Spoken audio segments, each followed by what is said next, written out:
يا بالفاز باليننا بلان إحساسي جيل شئلما من سنة قربان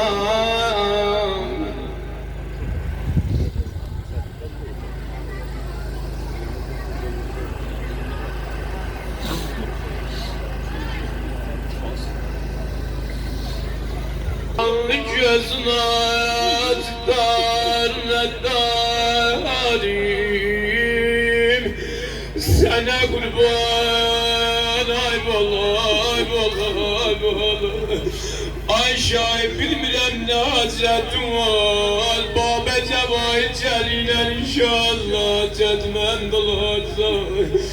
dedi aş gözlerimi bala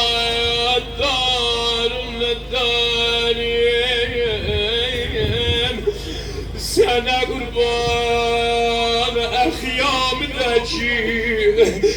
nazlı rükeyem sana kurban ay bala ay bala ay bala aynen nesin çöllere zalan bala ay batısı Zeynep ya malek koyan bala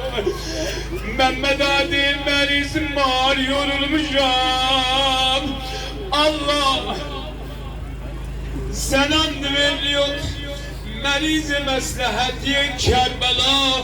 İmam-ı Zeynul Abidin bu gece aşurayı bir aşurayı Mola Hüseyin'di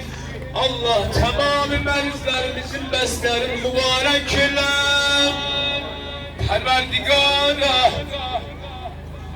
Perverdigara sen and verir İmam-ı Zeynul Abidin'in hürmetine umumi merizlerimize aler tahsis meriz-i mendi nezer Mehmet Ağa'yı gerek dağı as-sa'el enlerine libas-ı afiyet giyindir Perverdigara her ne hacetler vardı Ebel fezleliyle hacetlerin beraberinde bir xeyriler İltiması dahi ve elifler nasıl verifler merizleri var ya Hüseyin Çeşer